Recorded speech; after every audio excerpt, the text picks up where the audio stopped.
Hello students, good afternoon.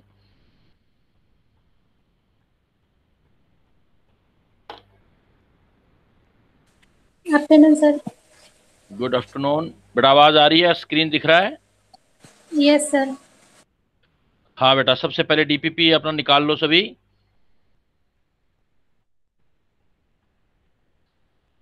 सभी बेटा अपना पहले डीपीपी निकालो, अंसार, प्रमोद, पलक, सरवन से सब।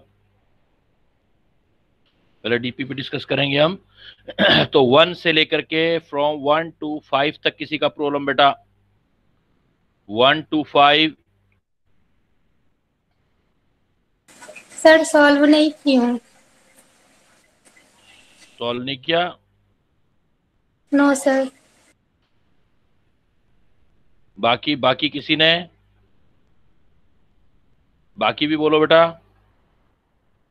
किया है, सॉल्व नहीं किया है बाकी लोगों ने भी?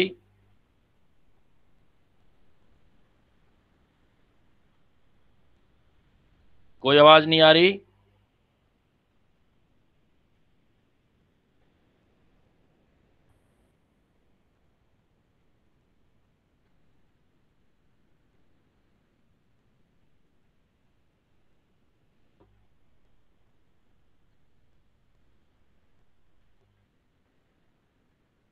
चलो मैं देखो आगे कंटिन्यू कर रहा हूं, नहीं किया तो।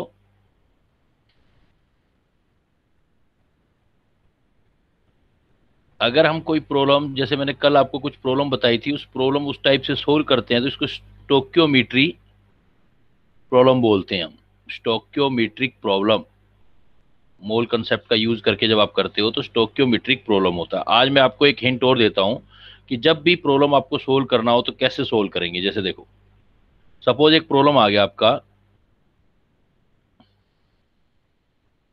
How many amount of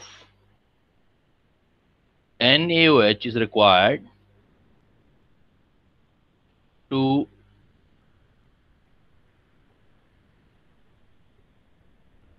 completely neutralization of 49 gram of H2SO4। Suppose बेटा ये प्रॉब्लम आ गया आपको, how many amount of NaOH is required to complete neutralization of 49 gram of H2SO4। You know NaOH क्या है, एसिड है या बेस है बेटा? NaOH क्या होगा? Sir base. बेस होगा। बेस है सर। बेस है तो बेस को न्यूट्रल किससे करते हैं हम लोग? एसिड से। तो H2SO4 क्या हो गया? एसिड हो गया बेटा। तो हम क्या करेंगे, एक नेट रिएक्शन लिखेंगे इन दोनों की। तो सॉल्यूशन कैसे ढूंढोगे, देखो आप सॉल्यूशन। सपोज NaOH, सबसे पहले आप रिएक्शन लिखते हो H2SO4। NaOH H2SO4 से रिएक्ट करेगा, बनाएगा Na2SO4। मतलब ये अपने OH देगा, ये H देगा, बट H दो है, NaOH एक है, तो दो कर दो ये भी। तो दो आपके HOH बना देगा। एसिड H देता है, NaOH। तो ये एक आपका बैलेंस इक्वेशन हो गया। जब भी बेटा आपको बैलेंस इक्वेशन पता लग जाए, if you know about the balancing of equation, then now you can write in this way: number of mole of NaOH is equal to number of mole of H2SO4 from balanced equation, and number of mole of NaOH equal to number of mole of H2SO4। देखो बड़ा easy तरीका सिखा रहा हूं। अब क्या करो, आप इनके कोफिशिएंट चेक करो। जो NaOH का कोफिशिएंट है वो H2SO4 को दे दो, और इसका जो कोफिशिएंट है इसको दे दो। जैसे NaOH का कोफिशिएंट 2 है तो इसको दे दो, और इसका 1 है तो इधर दे दो। इससे आपकी इक्वेशन बैलेंसिंग बड़ी इजीली हो जाएगी और क्वेश्चन बड़ा इजीली शॉर्ट आउट हो जाएगा। इस ट्रिक से आपका क्वेश्चन इजीली शॉर्ट आउट हो जाएगा। कैसे? जब आपने बैलेंस इक्वेशन से इनका रिलेशन निकाल दिया, देन आप क्या करो, 1 into number of mole of NaOH weight से निकाल सकते हो, तो weight upon formula weight NaOH is equal to twice 2 into इसका भी वेट, ऊपर वेट दे रखा है आपको दोनों का, एक का निकालना है, एक का दे रखा है wait upon formula weight of H2SO4। बस आपको ट्रिक ये यूज करना है, दोनों बैलेंसिंग करके दोनों के कोफिशिएंट रिवर्स कर देना। जो बेस का कोफिशिएंट तो एसिड की तरफ ले जाना, और जो एसिड का कोफिशिएंट है वो बेस की तरफ हो जाना, तो मोल का रिलेशन निकल जाएगा कि कैसे रिएक्शन करेंगे ये। तो आपको सोचना नहीं पड़ेगा इसके इतने मोल के साथ इसके मोल रिएक्ट कराऊं, बस आपका क्वेश्चन सॉर्ट आउट हो जाएगा। वन, वेट ऑफ NaOH निकालना चाहते हो आप, you want to calculate the weight of NaOH and you know the molar mass of NaOH is 40, and 2, weight of H2SO4 is given 49 and formula weight of H2SO4 is 98, 49 98, तो ये cancel हो गया, 49 2 से 2 cancel हो गया, wait of NaOH आ गया आपका 10 ग्राम। तो आपका बहुत इजी वे से आपके क्वेश्चन जो होंगे वो डूइंग होंगे। तो आपको करना क्या है, first of all you balance the equation, then आप उनके कोफिशिएंट को मोल रख के दोनों के कोफिशिएंट आप उल्टे कर दो, और जो डेटा गिवन है आपको वो डेटा आप इसके अंदर रख सकते हो। तो डेटा गिवन रख सकते हो तो आप इजिली शॉर्ट आउट कर सकते हो। जैसे एक प्रॉब्लम आप बना के दिखाओ मुझे। सर एक बार स्क्रीन नीचे कर दीजिए।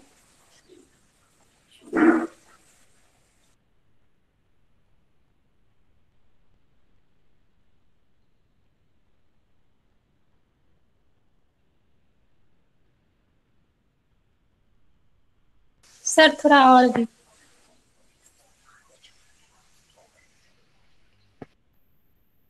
सर यहीं से स्टार्ट हुआ था क्लास स्टोशियोमेट्री प्रॉब्लम से?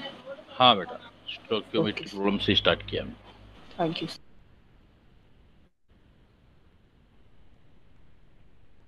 हो गया सर। लेट्स सी द बेटा अनदर एग्जांपल, सेम मैं दे रहा हूँ, इसी थीम पे दे रहा हूँ, आप ट्राई करेंगे और करना है आपने, साथ में रेडी हो जाओ सोल्व करने के लिए। प्रॉब्लम में ये दे रहा हूँ, how many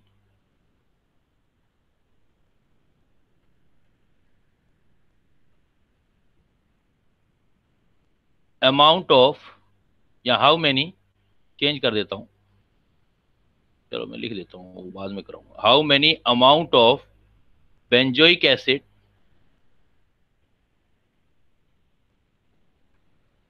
is required to complete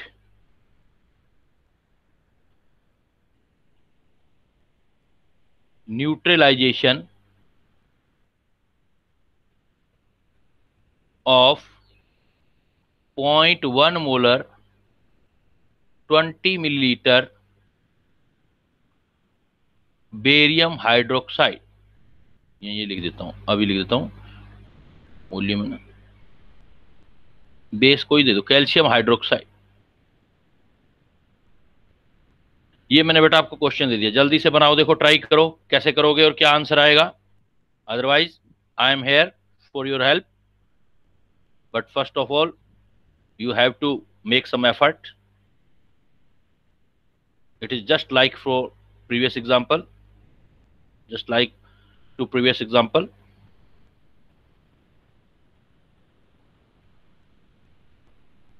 हरी आप बेटा, स्पीड भी बनाया करो, जितना स्पीड बनाओगे ना एग्जाम में उतना बेनिफिट मिलता, नहीं तो अदरवाइज पेपर रह जाता है। भाई क्वेश्चन चले उसी टाइम आपके दिमाग में चलने लग जाना चाहिए डेटा कि मुझे करना क्या है।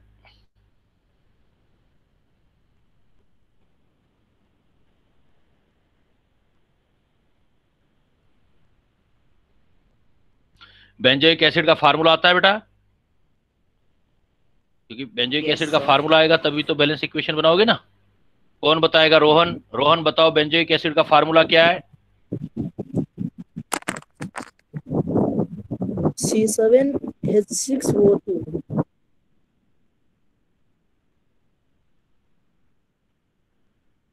रोहन, बेंजोइक एसिड का formula.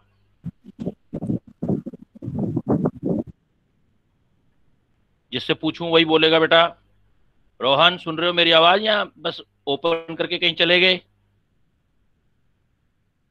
Rohan Kumar Vishwakarma.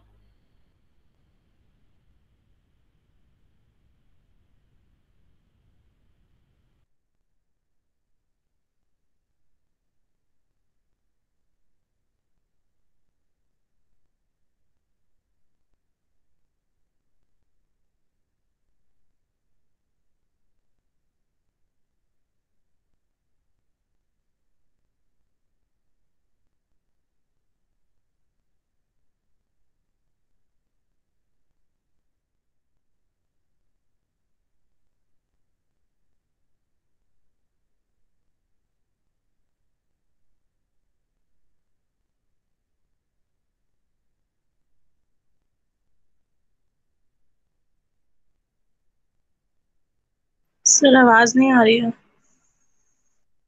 Yes sir. जब आवाज आ रही थी सर की तो सर ने पूछा था बेंजोइक एसिड का फॉर्मूला क्या है। सर मुझसे नहीं पूछा था, सर ने ये भी कहा था कि जिससे पूछना वही बोलेगा।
तो बेंजोइक एसिड का फार्मूला क्या है बेटा? Sir C6O2 C6H5COH। C6H5COOH benzoic acid.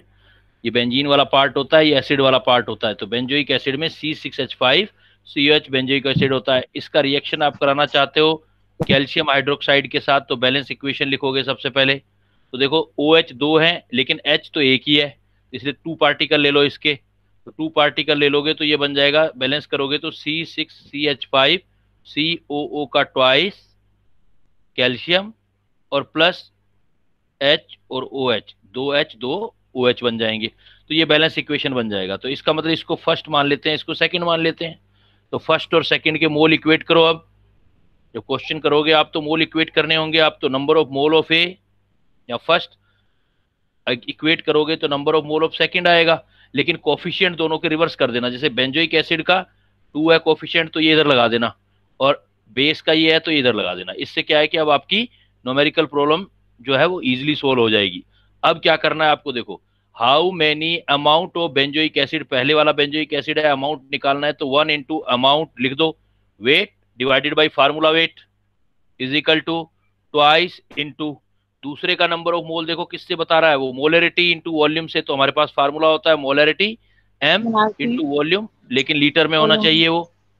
तो अब आपके पास आ जाएगा, देखो पहले फार्मूला वेट निकालना पड़ेगा। अब जिसको देखो फार्मूला ही नहीं आता है, जैसे मैंने रोहन से पूछा था, रोहन तो गायब ही हो गया मुझे लगता है, ओपन करके और कहीं घूमने चला गया, पढ़ाई इस तरीके से कर रहा है वो। और तो इसका फार्मूला देखो जब हमने निकाला तो M dash is equal to देखो कितना आया था, 12672 प्लस 5 कार्बन का 12, ऑक्सीजन का कितना आया बेटा, देखो 32 और हाइड्रोजन का 1, तो टोटल ऐड कर लो कितना आया, देखो निकालो आप। ये सारी कैलकुलेशन जितनी फास्ट करने से सीखोगे आप, लिखने को डायरेक्ट लिख सकता हूँ लेकिन मैं इसीलिए लिखता हूँ कि आपको ऐसे करके देखना होता है कि भाई कितना आएगा। देखो कितना आ रहा है, ये 2135 122 122 आ रहा है। तो यहाँ मैं लिखा दूंगा weight calculate, we want to calculate by 122, 2 is equal to molarity देखो कितना आ रहा है 0.1 इंटू वॉल्यूम 20 मिलीलीटर है, तो इसको किस में कन्वर्ट करोगे, लीटर में। लीटर में। तो ये बेटा कैंसिल आउट हो जाएगा आपका, तो ये इधर ले जाओ, रहने दो इसको, सीधा वेट कैलकुलेट हो जाएगा। देखो 2 इंटू 2 4, 4 2 जा 8, 4 2 जा 8, 4 1 जा 4 डिवाइडेड बाई 1000, तो देखो वेट निकल आएगा आपका। तो किसी भी प्रॉब्लम नहीं आएगी बेटा आपको। हाँ अभी बेटा कोई पूछना चाहता, कुछ बोलना चाहता था, कौन बोल रहा, रोहन बोल रहे थे, कौन बोल रहा था?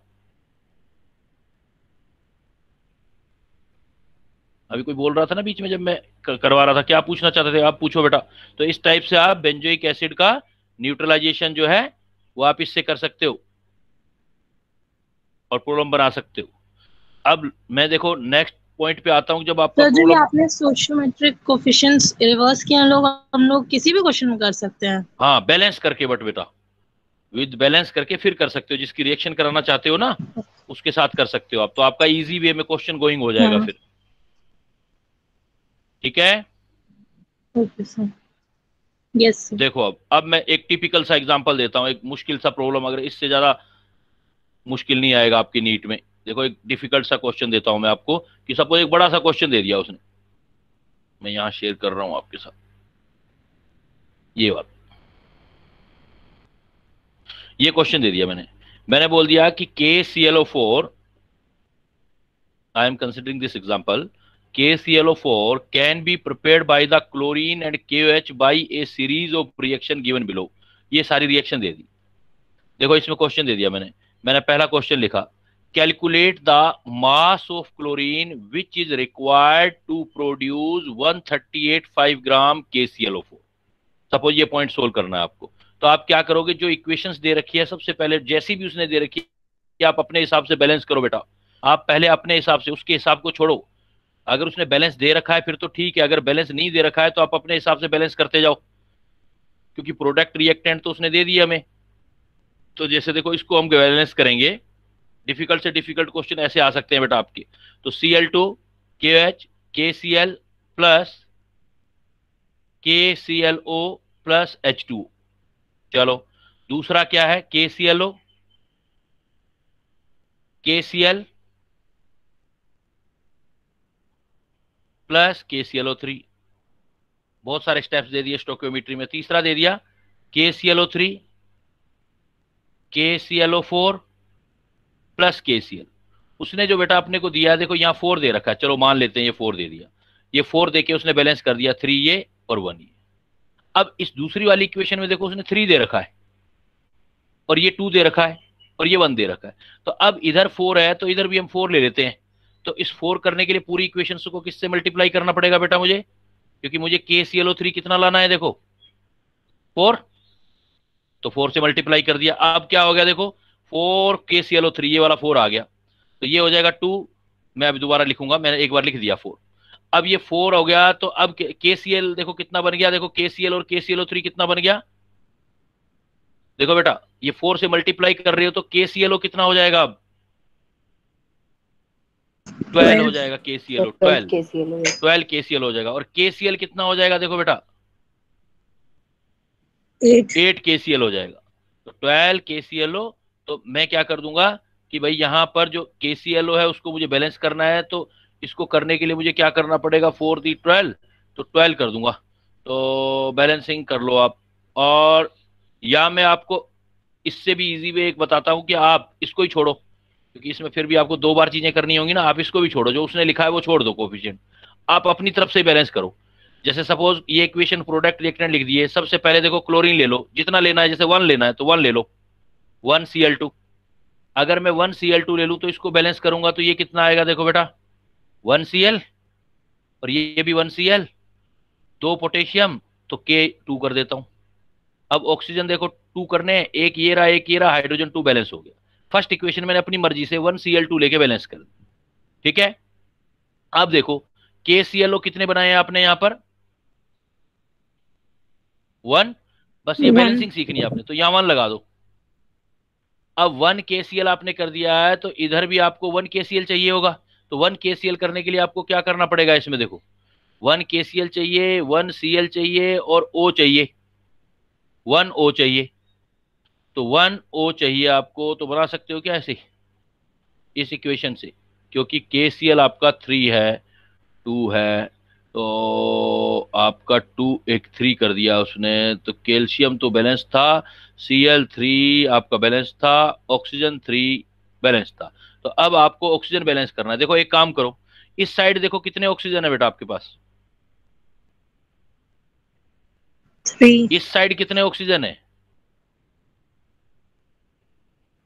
1 1 है।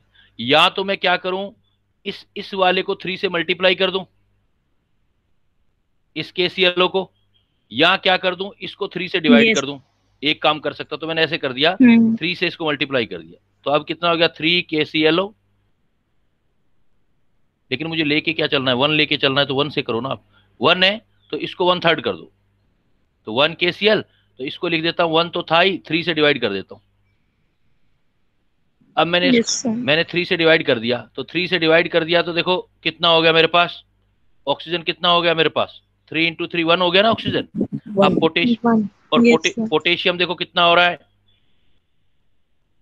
अब आपके पास क्लोरीन भी तो हो रहा है, क्लोरीन 1/3 इधर आ गया, देखो क्लोरीन 1/3, इधर कितना है टोटल 1, तो इतना कितना इधर कितना हो गया 4/3, इधर कितना हो गया 4/3। भाई ये सोचो ना कि Cl कितना है, देखो Cl से सोच लो, K से सोच लो, किसी से भी सोचो, K इस तरफ कितना रख रहे हो आप, टोटल K कितना है देखो 1K, इधर K कितना आ गया हमारे पास 1. 1/3 हो गया, 1 नहीं 1/3 हो चुका है अब ये। अगर ये 1/3 है टोटल, तो 1K है, तो 1 में से 1/3 चला जाएगा तो कितना रह जाएगा, इसका मतलब ये हमारे पास 2/3 रह जाएगा। अब बैलेंस हो गया देखो। अब आपको KClO3 कितना लेके चलना है, जितना ये बनाया, तो ये 1/3 करो अब, KClO3 1/3। अगर KClO3 1/3 है तो ऑक्सीजन देखो कितना है 1 आ रहा है, O3 into 1/3, 1/3 into 3, oxygen atom देखो 3 से 3 कैंसिल, 1 आ रहा है, और यहां ऑक्सीजन 4 है तो ये 1/4 कर दो। अब 4 से 4 कैंसिल, ऑक्सीजन 1 हो गया। अब टोटल आपके पास K देखो कितने हैं, K आपके पास कितना आ गया 1/3, और इधर कितना चला गया 1/4, तो 1/3 में से 1/4 चला गया तो कितना रह जाएगा 4 × 3, 4 - 3 मतलब 1/12। तो इसका मतलब ये Yes, K sir. कितना आ जाएगा 1/12। 12. बाकी भी देखो बैलेंस हो गया। जैसे क्लोरीन कितना है इस साइड 1/3, इस साइड निकालो 1/4 प्लस 1/14, 12 करके देखो 12, ये कितना आ गया 3, 1, 4/12, 4/12 का मतलब कितना होता है 1/3, तो बैलेंसिंग होगी। तो एक तरीका ये है, जो भी आपको इजी तरीका लगे, 1 से बैलेंस करो, 3 से बैलेंस करो, ये बैलेंसिंग है। तो बैलेंसिंग जितनी आपकी फ्रैक्शन में करना सीखोगे उतना आपको बेस्ट है कि एटम को कैसे आप बैलेंस कर सकते हो, एटम को कैसे आप बैलेंस कर सकते हो। आपको एक ये तरीका दिया, एक ये दिया, देखो सपोज दूसरा तरीका देखते हैं। मेन तो बैलेंसिंग है ना, ये दे दिया आपको इक्वेशन, ये दे दी KOH या जो भी दे दी KOH KCl, फिर एक और तरीके से, वैसे बेस्ट जो है फ्रैक्शन वाला होता है, KClO 1 लेके सोल्व करना सबसे बेस्ट होता है। KClO इधर से ले लिया 2 KCl, एक बार इधर ले लिया KClO3, इधर आ जाओ, इधर आ गया KClO3, इधर आ गया KClO4, इधर आ गया KCl। सपोज ये मैंने लेके सोल्व कर दिया कि ये दे रखा है उन्होंने 4 KCl, 3 KClO4 और 1 KCl। अब आप इस 4 को लेके चलो, ये 4 KClO3, अब यहां बैलेंस करो 4 से, अपने आप बैलेंस करो। तो यहां 4 बैलेंस किया तो देखो ऑक्सीजन कितना हो गया अब 12, 4 3 जा 12, तो यहां 12 लगा दो, 12 KCl हो गया। अब 12 KCl आ गया, इस K को भी बैलेंस कर सकते हो, 4 ये हो गया तो 8 ये हो जाएगा, अपने आप बैलेंस हो जाएगा बाकी। अब ये 12 ले लिया आपने KCl, ये देखो 12, यहां 12 लगा दो, ये 12 KCl लगा दिया। अब इसको बैलेंस करना है आपको, ये 12 KCl है, तो और ऑक्सीजन देखो आपका किस जगह पे है, एक ऑक्सीजन इधर है, एक ऑक्सीजन इधर है, H2O भी होगा शायद, KClO ये होगा H2O, तो KClO H2O। अब आपको इस टाइप से बैलेंस करना है कि ये 12 KCl और इधर वाला KCl बैलेंस करना है आपको। तो 12 KCl और KCl बैलेंस करना है, तो इधर कितने लगा दें हम, ऑक्सीजन है 12, ये एक 13 आ रहा है ना, 12 ऑक्सीजन ये 13, लेकिन उससे क्या हाइड्रोजन बैलेंस नहीं हो पाएगा, तो पहले आप हाइड्रोजन बैलेंस कर लो। अगर हम हाइड्रोजन 2 ले लेते हैं सपोज, तो ऑक्सीजन कितने हो जाएंगे, हाइड्रोजन 2 ले लें सपोज, तो हाइड्रोजन बैलेंस, तो ऑक्सीजन कितने हो गए 12 ये और 1 ये 13, तो ऑक्सीजन हो रहे हैं 13, तो ऑक्सीजन कैसे बैलेंस होंगे, फिर ऑक्सीजन आपका बैलेंस नहीं होगा। इसका मतलब यहां आके गाड़ी आपकी रुक रही है बार बार। तो आपको क्या लोगे कि टोटल ये तो है, एक काम करो, लेकिन क्लोरीन आपके पास ये है 12 है, अगर मैं 12 Cl2 ले लूं सपोज, क्योंकि 12 Cl इधर भी है, Cl 12 Cl2 ले लूं, तो 12Cl2 है, तो ये कितने हो जाएंगे 12KCl, ये भी कितने हो जाएंगे 12KClO। तो देखो अब क्लोरीन तो बैलेंस हो गया 12 और 12, अब आपके पास पोटेशियम हो गया 24,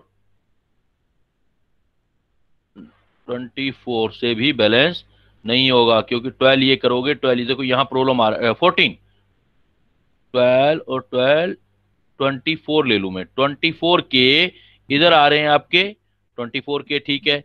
ऑक्सीजन कितने आ रहे हैं 24O, लेकिन यहाँ 12, तो यहाँ मुझे काफी सारे O लेने पड़ेंगे ना, H2O काफी सारे लेने पड़ेंगे। इसका मतलब ये इक्वेशन हमारी बैलेंस थी या नहीं थी, Cl2 KOH पहले वाली, KCl KClO H2O2, तो जितना ये लूंगा क्लोरीन लूंगा उसका मुझे डबल ये लेना पड़ेगा, तो जितना क्लोरीन लूंगा उसका डबल ये लेना पड़ेगा। तो ले तो रहे हैं हम 12 और 12 24 कह तो रहे हैं हम, क्यों बैलेंस क्यों नहीं दिख रहा फिर हमें, 12 और 24 लिया तो ये कितना आ गया 12 के, बैलेंस है क्या ये, तो यहाँ कितने आ रहे हैं, ऑक्सीजन क्यों नहीं बैलेंस दिखाई दे रहे मुझे, इधर तो दिखाई दे रहे हैं 2O, इधर दिखाई दे रहा है एक को ये दो हो गए, तो यहाँ क्यों नहीं दिखाई हैं, सर 12H2O 12H2 आएगा ना, हाँ 12H2 आएगा, 12H2 अब बैलेंस हो गया, अब बैलेंस है ना सारा 24। तो ये इक्वेशन आप किसी भी तरीके से इक्वेशन बैलेंस करो।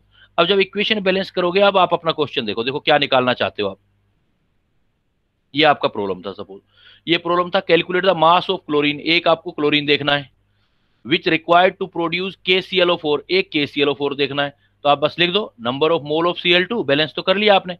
अब बैलेंस करने के बाद आपका बड़ा इजी काम हो जाएगा KClO3, अब जो इसका कोफिशिएंट है वो KClO3 में लगा दो 12, और इसका जो कोफिशिएंट है वो इधर लगा दो, तो अल्टीमेटली क्या आ जाएगा 4, number of mole of Cl2 निकालो, देखो number of mole of Cl2 निकालना क्या, calculate the mass of Cl2 weight upon formula weight chlorine का 71 is equal to 12 into number of mole of KClO3, कैसे निकालोगे वेट, वेट कितना दे रखा है 1 पॉइंट, जितना भी दे रखा है 1385 ग्राम दे रखा है, 1385 ग्राम, और इसका मोलर मास जो आएगा 138.5 आ जाएगा। तो सोल्व कर लेंगे, बाकी तो बचा ही नहीं कुछ, बस काम सिर्फ किस में करना पड़ेगा आपको, बैलेंसिंग में करना पड़ेगा। अगर बैलेंसिंग का काम आपका हो गया, अब बैलेंसिंग चाहे फर्स्ट वाले को 1 मोल लेके सोल्व करके सारा बैलेंसिंग कर दो, या लास्ट वाला जो चीज दे रखा है वो लेके कर दो, बाकी आंसर आ जाएगा आपका। तो आंसर निकालोगे तो 4 3 या 12, तो यही हो गया, और ये कितना हो गया 10, तो ये कैंसिल हो गया 30, weight is equal to 30 into 71, तो वेट 3 1 जा 3, 7 3 जा 21, तो 4 3 जा 12, चेक कर लो एक बार सब, number of mole of Cl2 is equal to number of mole of KClO3, KClO3 का इधर चला गया, उसका 12 इधर आ गया, नंबर ऑफ मोल वेट दे रखा है क्लोरीन का 71 आ जाएगा, इधर से ये आ जाएगा जो भी 12 है, जितना भी वेट दे रखा है, मुझे लगता है कि ये 1.385 ग्राम दे रखा है, जो भी हो उससे तो कोई फर्क पड़ता नहीं है, अगर 1.385 ग्राम होगा तो अलग आंसर आएगा, 1385 ग्राम होगा तो अलग आएगा। तो अगर 1385 ग्राम लेना है तो ऐसे कर दोगे, 1.385 है तो फिर सोल्व कर लेना, जो भी आपका वेट आ जाएगा, तो इसको 1385 ग्राम। तो इस टाइप से आप स्टोक्योमेट्री की में क्या समझे आप, स्टोक्योमेट्री की में क्या करना है आप बताओ, मैं इतनी देर से बता रहा हूँ, स्टोक्योमेट्री कोई बहुत बड़ी आफत नहीं है, बच्चे ऐसे ही घबराते हैं। स्टोक्योमेट्री में करना क्या है आपको, देखो बताओ मुझे, टेल मी बेटा, जब भी स्टोक्योमेट्रिक प्रॉब्लम आएगी क्या करोगे आप, what do you do, first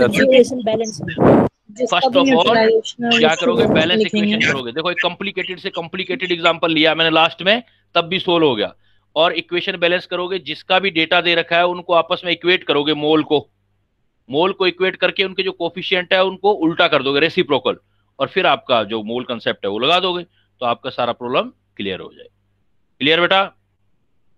yes sir. चलो आगे, कल की क्लास में हमने लिमिटिंग रिएजेंट किया था, आज हमने लिमिटिंग रिएजेंट नहीं कर रहे, आज हम कंप्लीट रिएक्शंस कर रहे हैं। अगर हमारे पास कंप्लीट रिएक्शन हो रही है देन हम ये वाला कॉन्सेप्ट यूज कर सकते हैं।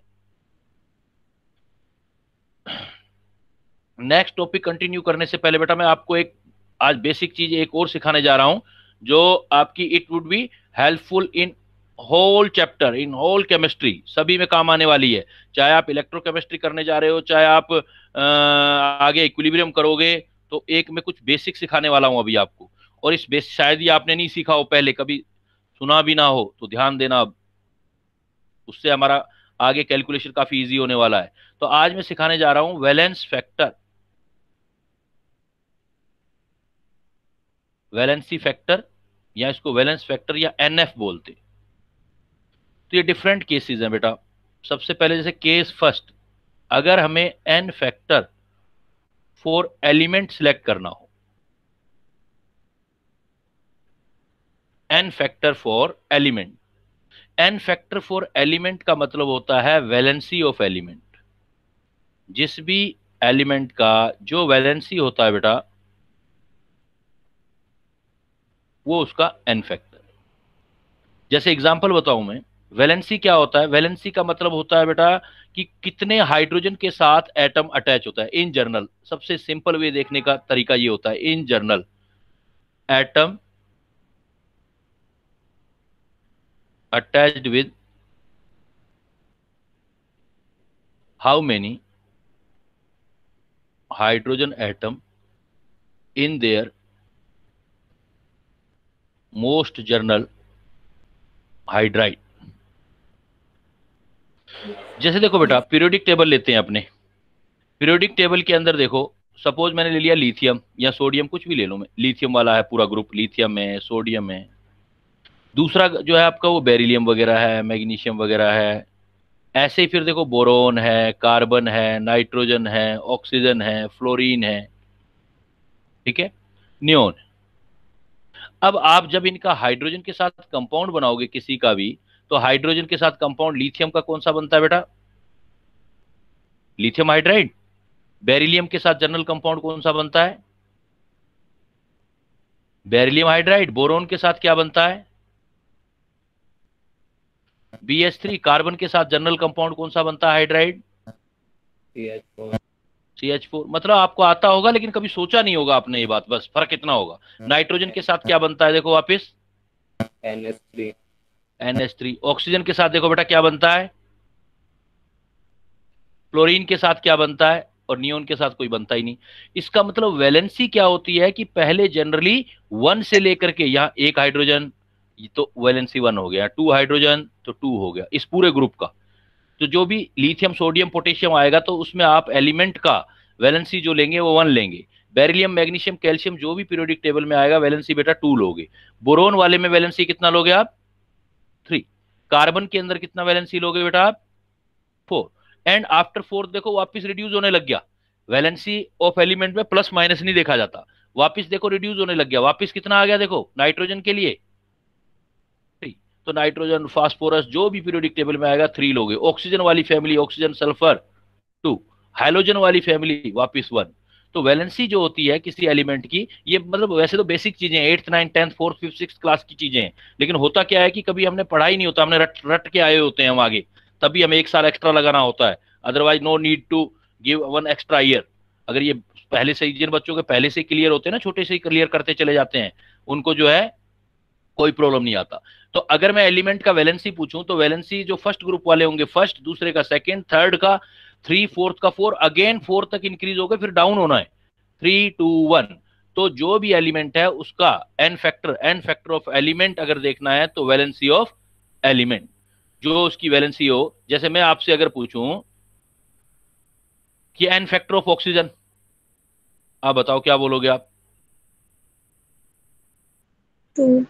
2। मैं बोलूं एन फैक्टर ऑफ हाइड्रोजन, क्या बोलोगे आप? 3 हाइड्रोजन का एन फैक्टर कितना बताओगे आप? 1 1। हाइड्रोजन का, क्योंकि हाइड्रोजन तो खुद अकेला ही है, हाइड्रोजन के साथ हाइड्रोजन अटैच होगा तो एक ही तो होगा, H2 बनेगा। जैसे मैं आपसे ये बोल दूं कि n factor of suppose nitrogen, क्या बोलोगे बेटा? 3 3। अब पॉइंट ये आता है कि एन फैक्टर का यूज हमारे लिए क्या है, एन फैक्टर क्यों यूज करते हैं हम? तो एन फैक्टर का यूज बेटा हमारे पास होता है कि आप किसी भी स्पीसीज का एक इक्विवेलेंट वेट कैलकुलेट कर सकते हो। Calculation of equivalent weight. तो आगे इसी चैप्टर के साथ रिडोक्स पढ़ते हैं हम, मैं कंबाइन करके पढ़ाऊंगा आपको, तो ये चीज आपकी बड़ी क्लियर हो जाएगी। इक्विवेलेंट वेट को ई से लिखते हैं, तो ई इज इक्वल टू किसी का भी इक्विवेलेंट वेट जो उसका फार्मूला वेट होता है अपॉन एन फैक्टर होगा। मतलब equivalent weight is equal to formula weight. बच्चे बहुत डरते हैं इक्विवेलेंट वाला क्वेश्चन आ जाए तो, है कुछ भी नहीं, नथिंग। सिर्फ इक्विवेलेंट वेट एक कैलकुलेशन है। इक्विवेलेंट वेट अगर हमें जो फार्मूला वेट आते हैं उसको, अगर स्पीसीज का एन फैक्टर है तो उसे डिवाइड कर दो और आप वर्बली बताने लग जाओगे। बिलीव मी, आप वर्बली बताने लग जाओगे। जैसे मैं बोलूं कि ऑक्सीजन का इक्विवेलेंट वेट कितना है, बताओ। जैसे ऑक्सीजन का इक्विवेलेंट वेट, तो equivalent weight is equal to formula weight. Oxygen अगर एटम है तो फार्मूला वेट कितना आएगा ऑक्सीजन का, 16 divided by n factor 2। Equivalent weight कितना आ गया, 8। 8 तो हमेशा इक्विवेलेंट वेट ऑफ ऑक्सीजन 8 ही आएगा, वो थोड़ी बदल सकता है इक्विवेलेंट वेट, क्योंकि वैलेंसी फैक्टर तो फिक्स है। Equivalent weight is equal to formula weight upon n factor. Suppose मैं आपसे पूछ लूं बेटा कि इक्विवेलेंट वेट ऑफ हाइड्रोजन, बताओ क्या होगा equivalent weight of hydrogen. 1 by 1 1 by 1, very good. तो हमेशा 1। Equivalent weight of hydrogen, equivalent weight of oxygen. If I say equivalent weight of nitrogen, then what is the equivalent weight of nitrogen बेटा। Nitrogen का अगर हम यहां पर देखेंगे generally 3 होता है, तो जो हमारे पास होगा 14/3 कर देंगे हम। तो डिपेंड करता है कि हम क्या यूज करते हैं। तो इक्विवेलेंट अगर हमें एन फैक्टर का पता हो, केस फर्स्ट हमने पढ़ा एन फैक्टर ऑफ एलिमेंट। अब सपोज सेकंड केस लेते हैं। जैसे मैं बता रहा हूं कि आज का ये पार्ट बहुत ही इंपॉर्टेंट है बेटा, हर चैप्टर में मैं इसकी हेल्प से न्यूमेरिकल सोल्व कराऊंगा आपको। तो सपोज केस सेकंड, अगर हमें इक्विवेलेंट वेट ऑफ आयन लेना है, n factor of ion, valence factor of ions लेना है, एन फैक्टर ऑफ आयंस। तो एन फैक्टर ऑफ आयंस क्या चीज है, एन फैक्टर ऑफ आयन का मतलब है मैग्नीट्यूड, मतलब प्लस माइनस नहीं लेना, सिर्फ मैग्नीट्यूड लेना है। Magnitude of charge of each ion. एक आयन का चार्ज कितना होगा उसको एन फैक्टर ऑफ आयन बोलेंगे। जनरली बेटा कभी आपने ध्यान दिया हो कि जनरली जो हमारे पास कोई भी 1 एटम होता है और 1 एटम पर कोई चार्ज होता है, इफ मोनो एटोमिक एनायन हो, कभी भी आपके पास अगर मोनो एटोमिक एनायन होता है, तो मोनो एटोमिक जब कभी भी आपके पास एनायन होगा तो उसका जो सफिक्स लगाएंगे हम, वो आइड लगाते हैं जनरली, आइड। जैसे देखो आप, जैसे आप करते हो हाइड्रोजन,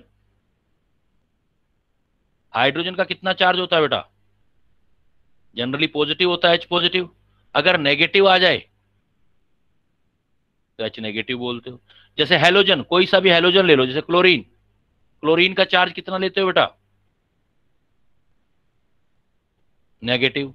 जैसे ऑक्सीजन, जो वैलेंसी है वही तो आएगी, क्लोरीन की, हेलोजन की वैलेंसी 1 है, हाइड्रोजन की 1 है, ऑक्सीजन की वैलेंसी 2 है, तो -2।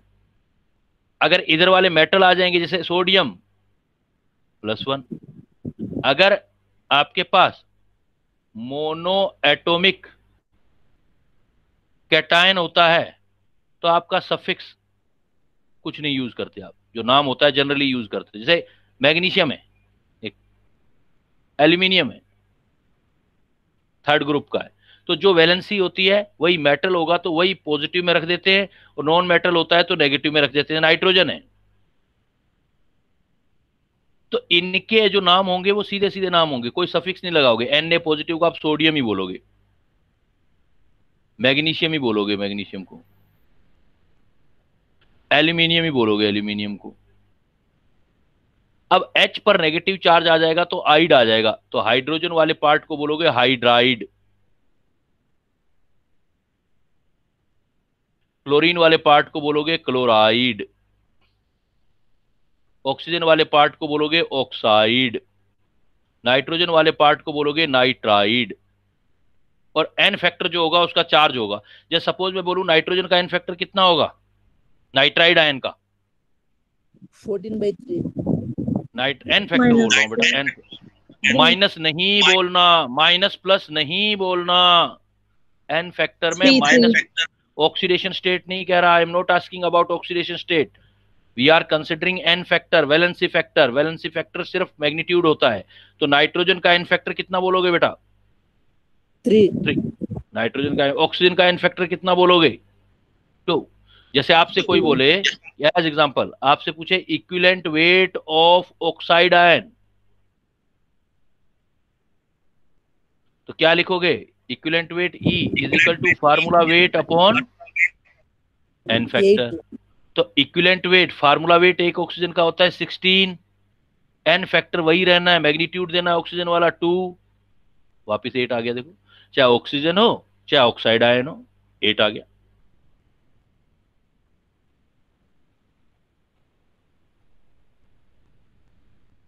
अगर आयन आपके पॉली एटॉमिक एनायन हो,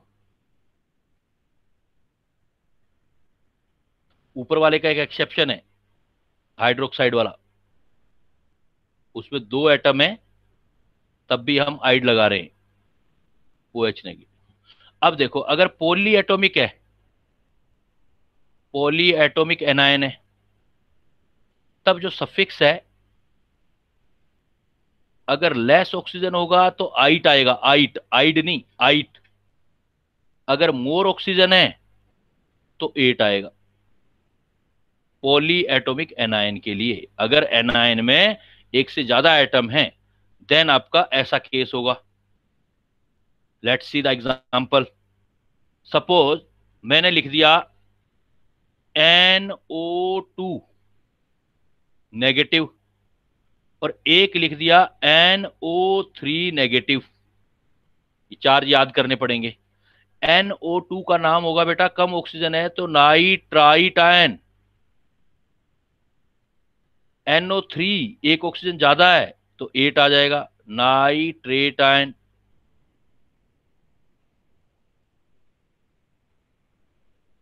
नाइट्राइट आयन, नाइट्रेट। अब देखो कितना सा फर्क है। अगर वो नाइट्राइड कह रहा है तो N3 नेगेटिव है, नाइट्राइट कह रहा है तो NO2 नेगेटिव है, नाइट्रेट कह रहा है तो NO3 नेगेटिव है। तो एन फैक्टर कितना होगा? देखो, चाहे नाइट्राइट हो तब भी 1 आ रहा है, नाइट्रेट हो तब भी 1। ऐसे ही देखो, आपने एक पढ़ा होगा sulphate ion. Sulphate ion, sulphate ion का फार्मूला होता है बेटा SO4 2 नेगेटिव, सल्फेट। अगर मैं लिखूं सल्फाइट आयन, क्या फार्मूला हो जाएगा बेटा सल्फाइट आयन का? बोलो, क्या बोला मैंने? SO3 2 negative. जिसमें कम ऑक्सीजन होगी, SO4 2 नेगेटिव या SO3 2 नेगेटिव, लेकिन एन फैक्टर इन दोनों के 2 आ जाएंगे। तो कई बार तो ये बेसिक से फार्मूले ही बच्चों को आइडिया नहीं होता, फिर how can we think about the जो है सीट इन MBBS, कि हमें कुछ जनरल सी चीजें नहीं पता होती और हम सोचते हैं हमारे नंबर तो 12th में 80% थे, 90% थे। वो नंबर आपके रट के आए थे सीधे सीधे क्वेश्चन के आंसर लिख करके। कॉन्सेप्ट क्या थे ये डिपेंड करेगा बेटा कंपटीशन में। तो sulphate ion, sulphite ion, n factor कर लोगे। अब मैं आपसे ऐसे देखो, कार्बोनेट आयन, एक होता है कार्बोनेट आयन, तो कार्बोनेट का आयन का फार्मूला है CO3 2 नेगेटिव। एक्चुअली हुआ क्या है, ये नेगेटिव क्यों आया है? जो नाइट्रेट या नाइट्राइट आयन है ये इनसे बने हुए हैं बेटा, HNO2 या HNO3 से। HNO2 का नाम है नाइट्रस एसिड, तो नाइट्रस एसिड से आपका NO2 नेगेटिव बना, एक H निकलने से, तो इसलिए NO2 नेगेटिव चार्ज आ गया। और ये होता है nitric acid, very familiar example. तो यहां से H निकला है इसलिए NO3 नेगेटिव हो गया। ऐसे ही देखो, ये सल्फ्यूरिक एसिड से बना है तो सल्फेट आयन, सल्फ्यूरस एसिड से बनता, सल्फ्यूरिक से 8, सल्फ्यूरस से ये बन जाए। कार्बोनेट CO3 कार्बोनिक एसिड से बना है H2CO3 से, इसलिए इसका चार्ज जो है CO3 2 नेगेटिव आएगा। सपोज मैं आपसे ये पूछता हूं equivalent weight of, as example मैं आपसे पूछता हूं equivalent weight of carbonate ion,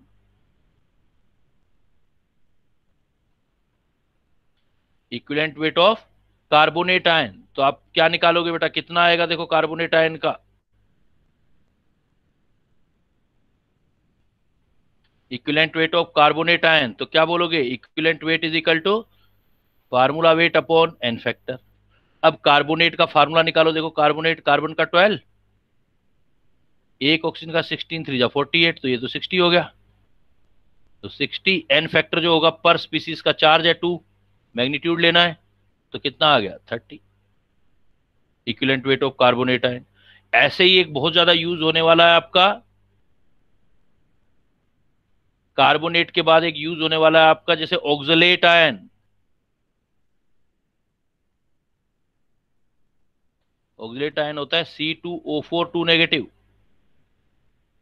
oxalic acid से बनता है। ऑक्जेलिक एसिड ये होता है जब दो COH होते हैं उनमें दोनों H निकल जाते हैं तो ऑक्सलेट आयन बनता है ऑक्जेलिक एसिड से। तो ऑक्सलेट आयन C2O4 2 नेगेटिव, तो ऑक्सलेट आयन का भी आप इक्विवेलेंट वेट निकाल सकते हो। तो आयन का पहले बात तो नाम पता होना चाहिए, सेकंड थिंग बेटा उसका फार्मूला पता होना चाहिए, कैसे बना है, किस चीज से बना है पता होना चाहिए। ये तो एक सिंपल सी बात है कि भाई एन फैक्टर किसी आयन का क्या होता है, जो उसका चार्ज होता है, लेकिन आयन का फार्मूला पता होगा तभी तो चार्ज निकालोगे, चार्ज का पता होगा, नहीं तो चार्ज पता ही नहीं लगता। क्या गलतियां कर जाते हैं, जैसे ये देखो, इस और इस स्पीसीज में बहुत अंतर है। एक लिख दूं मैं N3 नेगेटिव, एक लिख दूं N3 नेगेटिव, तो बहुत बड़ा अंतर हो गया बेटा, डिफरेंस बहुत हो गया। ये नाइट्राइड आयन है, नाइट्राइड आयन, और ये जो है एजाइड आयन है, एजाइड। Yes sir. एक होता है NH3, एक होता है N3H, बहुत डिफरेंस है बेटा। कई बार हमारी आईज जो है वो रिकग्नाइज ही नहीं कर पाती, वो सोचती है वही वही कर रहे हैं। तो इसमें ये स्पीसीज है, ये H पॉजिटिव N3 नेगेटिव, इसमें ये स्पीसीज है H3 हटा देंगे तो 3 नेगेटिव। तो एन फैक्टर ऑफ आयन जो होगा, जो आयन का बेटा ऊपर चार्ज आएगा उसको हम बोलेंगे आयंस का एन फैक्टर। अब आ जाओ आप आयंस के बाद किसी एसिड का N factor, case third.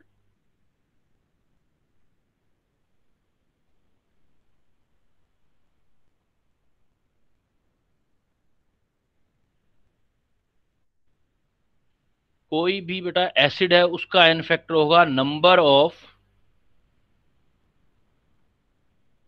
Replaceable hydrogen during the reaction per species. Hydrogen कितने रिप्लेस कर सकता है, number of replaceable hydrogen during the reaction. अगर रिएक्शन नहीं है, विदाउट रिएक्शन देखना चाहते हो आप, without reaction to take maximum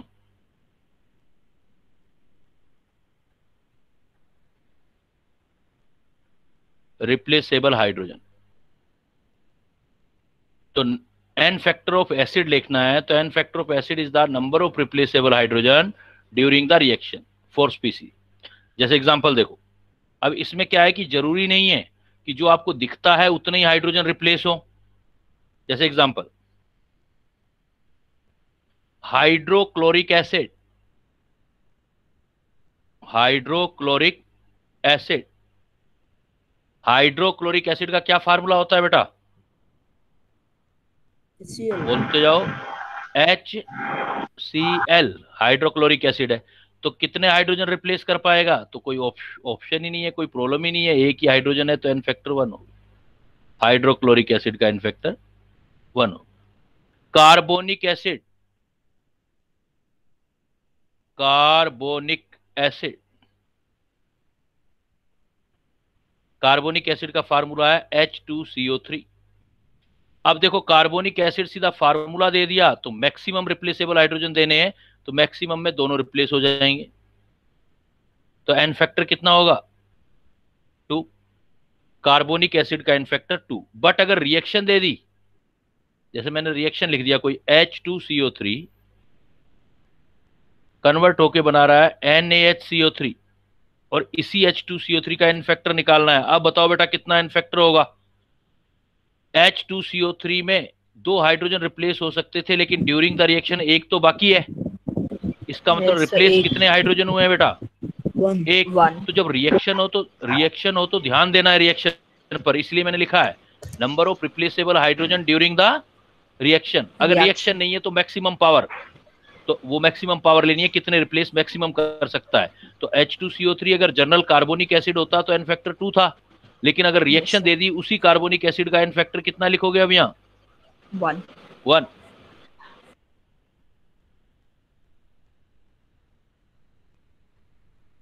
ऐसे ही देखो sulphuric acid, sulphuric acid formula होता है H2SO4, कुछ नहीं दे रखा है तो मैक्सिमम कैपेसिटी 2। लेकिन अगर यही H2SO4 ऐसे दिया होता बेटा, बताओ H2SO4 का इनफैक्टर क्या होगा यहां पर 1 ड्यूरिंग द रिएक्शन जो दे रखी है 1, क्योंकि रिप्लेस कुछ नहीं दे रखा होता तो 2 लेना है आपको।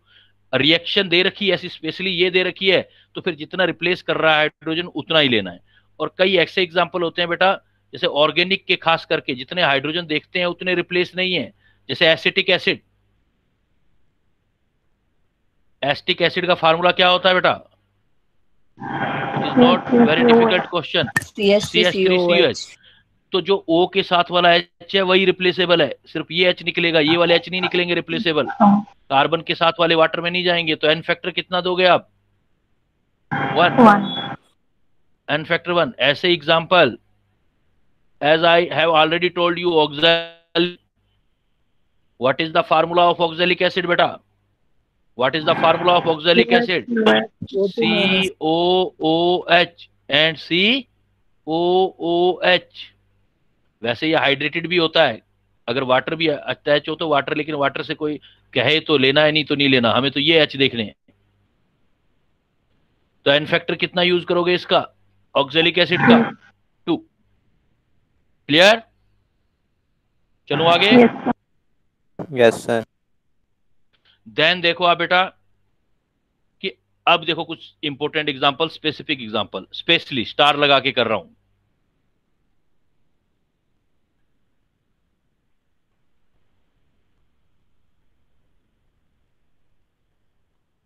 जनरली अगर फास्फोरस क्या आ जाए,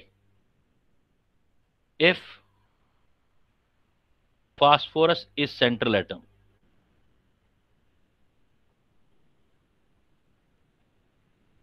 देन आपको एन फैक्टर निकालना हो, जितने नंबर ऑफ ऑक्सीजन हो उससे 1 कम कर देना। जितने नंबर ऑफ ऑक्सीजन हो उससे क्या कर देना है? 1 कम कर देना है। स्पेशली किसके लिए अप्लाई कर रहा हूं ये मैं? फास्फोरस के लिए। देखो लाइक एग्जांपल फॉस्फोरिक एसिड, ये मैक्सिमम बता रहा हूं ऊपर वाला पावर, फॉस्फोरिक एसिड। तो फॉस्फोरिक एसिड का फार्मूला बेटा होता है H3PO4, H3PO4। तो बताओ एन फैक्टर कितना लिखोगे H3PO4 का? मैंने क्या ट्रिक बताया, जितने ऑक्सीजन हो उससे 1 कम कर देना। ऑक्सीजन कितने दिखाई दे रहे हैं आपको? 4, तो 1 कम कर देना। एन फैक्टर कितना बोलोगे? 3। फॉस्फोरिक एसिड, या इसको हम बोल देते हैं ऑर्थो फॉस्फोरिक एसिड भी बोल देते हैं इसको। जैसे ऑर्थो फॉस्फोरिक एसिड के जैसे बात आता है फॉस्फोरस एसिड, तो फॉस्फोरस एसिड का फार्मूला क्या लिखोगे बेटा? अस आ गया तो 1 ऑक्सीजन कम कर दोगे, तो फॉस्फोरस एसिड का फार्मूला हो जाएगा आपका H3PO3। तो phosphorous acid H3PO3, N factor देखो कितना आया अब? फॉस्फोरस एसिड में ऑक्सीजन 3 है तो एन फैक्टर 2 लिखोगे। हाइपोफॉस्फोरस एसिड,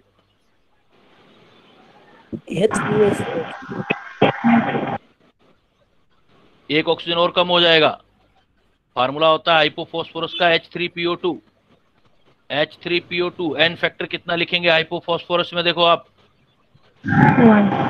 कितने ऑक्सीजन है उससे कम 1। तो जितने हाइड्रोजन है उतना जरूरी नहीं है कि सारे हाइड्रोजन रिप्लेस हो।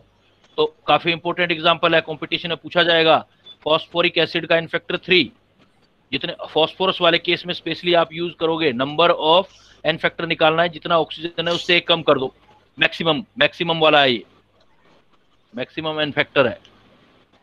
मिनिमम तो देख ही सकते हैं ड्यूरिंग द रिएक्शन। सपोज मैंने रिएक्शन दे दिया H3PO4 कन्वर्ट हो रहा है Na2HPO4। देखो H3PO4 है तो एन फैक्टर होना कितना चाहिए था? 3, मतलब 3 के 3 हाइड्रोजन रिप्लेस करना चाहिए था, लेकिन रिप्लेस कितने किए हैं अभी? 1 का रिप्लेस किया, 1 तो बाकी है भाई। क्या कैसे हिसाब किताब करते हो? सर सॉरी सर, 2 पढ़ के आए हो ऑक्सफोर्ड यूनिवर्सिटी से? हैं? रिप्लेस कितने हुए? 3 हाइड्रोजन थे, एक बाकी पड़ा है, तो 2 ही तो रिप्लेस हुए हैं सोडियम से। Yes sir. तो इसका मतलब H3PO4 का एन फैक्टर अब क्या लिखोगे आप?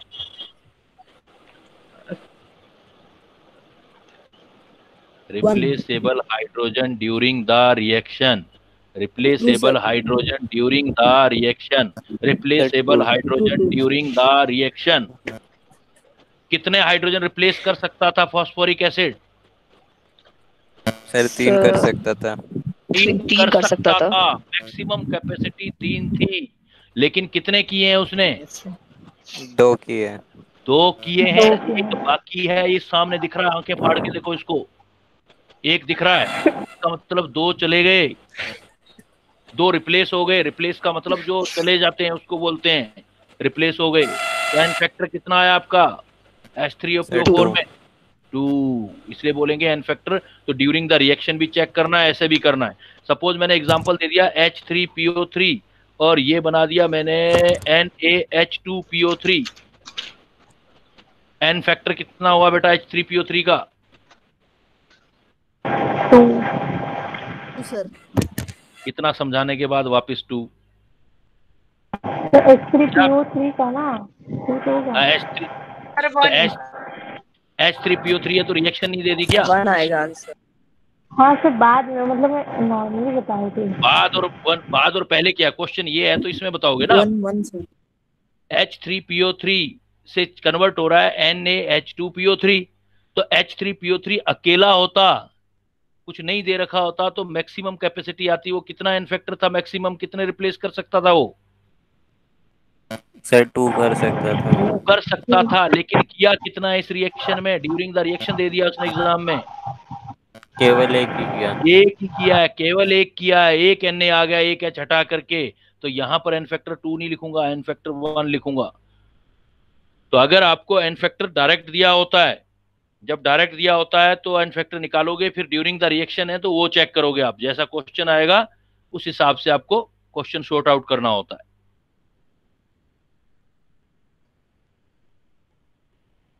अब ये चीजें कोई किताबों में नहीं मिलेंगी, ये नॉलेज है। ये अब आपको कोई जा करके रटने की जरूरत नहीं है। जिसको समझ आ गया उसका हो गया, जिसको नहीं आया वो बैठा रहे। और कोई रॉकेट साइंस नहीं है। एक बात समझनी है, ये एसिड है तो मुझे रिप्लेसेबल हाइड्रोजन चेक करने हैं, कितने हाइड्रोजन रिप्लेस हो रहे हैं। ऐसे ही एक इंपॉर्टेंट एग्जांपल और होता है, बोरिक एसिड। काफी इंपॉर्टेंट एग्जांपल है, बहुत बार एग्जाम में पूछा जाता है बेटा। बोरिक एसिड, जो बोरिक एसिड है उसका फार्मूला जो होता है वो H3BO3 होता है, या बुक में लिखा होता है BOH थ्राइस। तो कंफ्यूजन क्रिएट होता है, दिखने में ऐसा लगता है इसके पास 3 हाइड्रोजन है, तो उससे तो कोई मतलब ही नहीं है किसी के पास कितने हाइड्रोजन है। बात यह है कि वो कितने रिप्लेस कर सकता है। तो बोरिक एसिड जो है बिल्कुल अलग है। ये boric acid H3BO3 BOH thrice. तो बोरिक एसिड जो है एक, इसको हम बोलते हैं। अच्छा एक बात और बता देता हूं, जो रिप्लेसेबल हाइड्रोजन होते हैं ना, नॉलेज का तो कोई लिमिट ही नहीं है, एक एक टॉपिक को पूरा पूरा दिन करते रहो। रिप्लेसेबल जो हाइड्रोजन होता है, रिप्लेसेबल हाइड्रोजन ऑफ एसिड होता है, एसिड है बोलते बेसिसिटी है, क्योंकि ये हाइड्रोजन बेस को काम आएगा। तो एन फैक्टर ऑफ एसिड को आप बोल सकते हो basicity of acid. N factor of acid is equal to basicity of acid. गलत नहीं लिखा है, एसिड में बेसिसिटी वर्ड यूज करेंगे, बेस में एसिडिटी। तो बोरिक एसिड जो होता है ये कोई भी हाइड्रोजन अपना रिप्लेस नहीं करता है, बजाय इसके ये एक OH आयन को एक्सेप्ट करता है, इसलिए इसका बिल्कुल एबनॉर्मल बिहेवियर है और इसको बोलते हैं हम it is weak monobasic Lewis के अकॉर्डिंग एसिड। तीनों बातें रट डालो बेटा।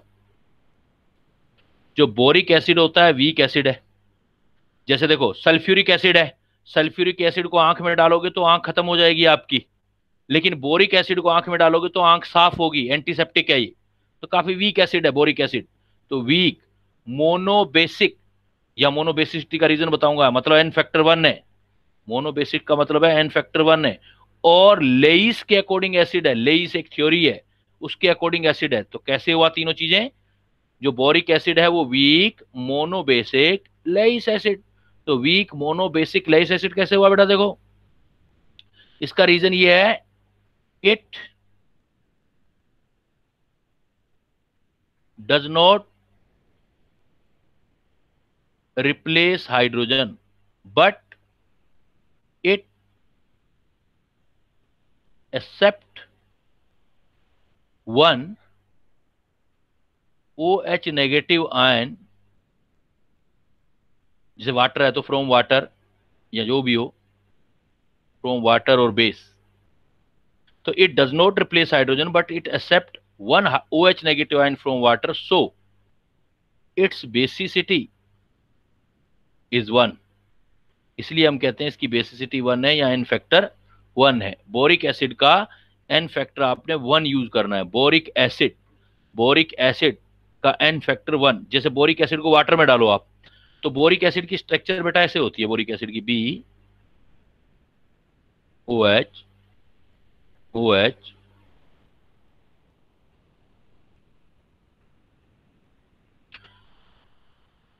OH। हम इसको वाटर में डालते हैं OHH, तो उल्टा कोई भी अपना H नहीं निकालता ये, क्योंकि इसके पास जो बोरोन होता है वो वैकेंट ऑर्बिटल होता है। बोरोन के पास वैकेंट p ऑर्बिटल होता है, इसलिए ये क्या करता है, इसके लोन पेयर को अपनी तरफ एक्सेप्ट कर लेता है। इसलिए ये इलेक्ट्रॉन पेयर एक्सेप्टर है। जो भी इलेक्ट्रॉन पेयर को एक्सेप्ट करता है, एक साइंटिस्ट था लेइस, उसके अकॉर्डिंग वो एसिड होता है। जो इलेक्ट्रॉन पेयर डोनेट करता है लुईस बेस, जो इलेक्ट्रॉन पेयर एक्सेप्ट करता है, तो ये क्या करता है, इस OH से अपना इलेक्ट्रॉन पेयर एक्सेप्ट कर लेता है, एक्सेप्ट करके ये चीज बना लेता है।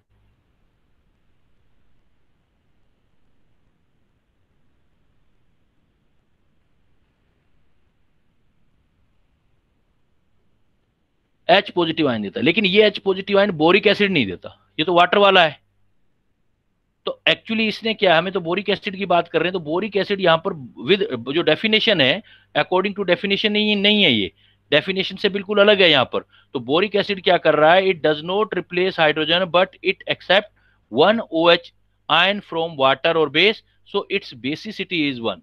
इसलिए आप इसका जो बोलोगे वीक एसिड बोलोगे, मोनोबेसिक बोलोगे, और किस साइंटिस्ट के अकॉर्डिंग एसिड है ये, लेइस के अकॉर्डिंग एसिड है, वीक मोनोबेसिक लेइस एसिड। और इसका एन फैक्टर जो बोलोगे आप वो फिर 1 हो जाएगा। तो बोरिक एसिड का एन फैक्टर 1 लेना है। तो जब कभी भी एग्जाम में आ जाए कि equivalent weight of boric acid, तो is equal to formula weight upon n factor होगा, फार्मूला वेट लिख देना और 1 से डिवाइड कर देना। क्लियर? तो जो हमने जनरल रूल पढ़ा है उससे अलग अलग कौन कौन से पढ़े हैं बेटा, रिपीट कर दो एक बात। भाई जनरली तो हमने कहा है कि जो रिप्लेसेबल हाइड्रोजन होते हैं ड्यूरिंग द रिएक्शन, और फार्मूला देख के हम डिसाइड कर सकते हैं। लेकिन ऐसा कौन सा था जो फार्मूले से डायरेक्ट डिसाइड नहीं हो रहे थे बेटा? बताओ बताओ बताओ, जल्दी जल्दी जल्दी। सर फॉस्फोरस वाला। फास्फोरस वाले केस, फास्फोरस वाले केस में कैसे निकालोगे बताओ जरा? सर जितने ऑक्सीजन के एटम होते हैं उसमें -1 कर देते हैं। हाँ, फार्मूला अगर याद है तो जितने ऑक्सीजन है उससे 1 माइनस कर देना, और ड्यूरिंग द रिएक्शन है तो रिएक्शन में कैलकुलेट कर लेना कितने रिएक्शन में हाइड्रोजन रिप्लेस हो रहे हैं। अच्छा, एक एक्सेप्शन और बताया बेटा, वो कौन से वाला है जो डायरेक्ट पता नहीं लगता देखने से? फास्फोरस के साथ साथ एक और sir boric acid. Boric acid. Boric acid को कैसे याद रखोगे? बोरिक एसिड कैसा है कैसे याद रखोगे? 3 वर्ड बताए मैंने। वीक मोनोबेसिक लोएट acid weak weak monobasic monobasic Lewis acid. Lewis monobasic acid. Lewis acid. और इसका एन फैक्टर कितना लोगे बोरिक एसिड का बेटा? 1. 1 बोरिक एसिड का एन फैक्टर जो होगे 1 लोगे। 1. 1.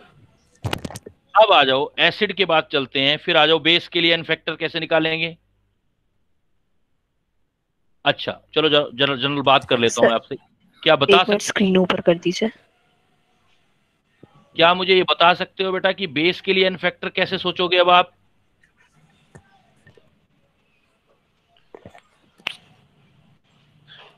बेस के लिए कैसे सोचेंगे, कोई बता और सकता है? बेस क्या होते हैं, वाटर में क्या देते हैं बेस? सर OH डोनेट करते हैं। OH डोनेट करते हैं, तो जो OH देगा उसको हम उसकी जो है एसिडिटी बोल देंगे। बेस है तो एसिडिटी बोल देंगे या एन फैक्टर बोल देते हैं उसको। तो हर एक स्पीसीज में एन फैक्टर का मतलब कुछ अलग मीनिंग है। एन फैक्टर का मतलब वो डिपेंड करता है कि हम स्पीसीज कौन सी ले रहे हैं। तो मैं नेक्स्ट केस ले रहा हूं, देखो आप हो गया सर, नीचे कर दीजिए। केस नंबर कौन सा आ रहा है, 4th। केस नंबर 4 देखो बेटा, अगर हमें करना है n factor for base,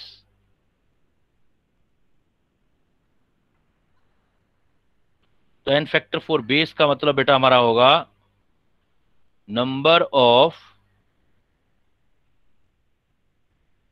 replaceable OH negative ion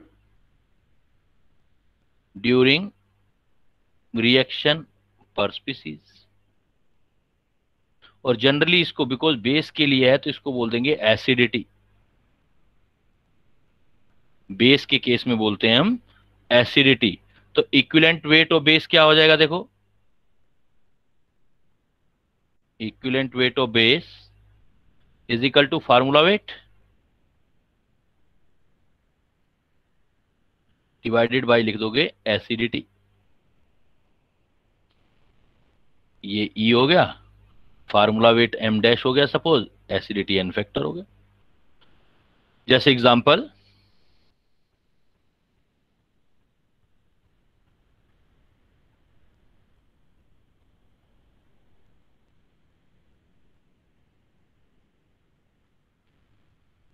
as example जैसे NaOH, बताओ बेटा इसकी एसिडिटी कितनी होगी, एन फैक्टर कितना होगा NaOH का, कितने रिप्लेस कर सकता है NaOH OH negative ion? 1. N factor 1. जैसे लिख दिया CaOH ट्वाइस, कितना हो जाएगा इन फैक्टर? 2। कोई ज्यादा मुश्किल काम ही नहीं है। तो हाँ, अगर रिएक्शन दे दी ऐसे Yes, sir, 2. CaOH ट्वाइस, अगर reaction is given like that CaOHCl, अब बताओ इस CaOH ट्वाइस का कितना इन फैक्टर आएगा? सर 1। 1 दे देंगे हम, क्योंकि इसके पास 2 OH थे लेकिन एक तो रिप्लेस हो गया, एक नहीं हुआ है अभी, एक पड़ा है, एक हो गया है, तो एन फैक्टर 1। तो ड्यूरिंग द रिएक्शन भी चेक करना है। तो देखो एन फैक्टर बनाना किस किस का सीख लिया बेटा? सबसे पहले एलिमेंट का, एलिमेंट के बाद आयंस का, आयंस के बाद एसिड का, एसिड के बाद बेस का। नेक्स्ट आ जाओ, अब सपोज आपके पास जो भी है 5th, n factor for Yes, sir. Salt निकालना है। N factor for salt, acid और बेस रिएक्ट करते हैं, रिएक्ट करके बेटा सॉल्ट बनाते हैं। एन फैक्टर फॉर सॉल्ट, अगर कोई भी Salt. हमारे पास सॉल्ट होता है तो उसका आप ले सकते हो मैग्नीट्यूड ऑफ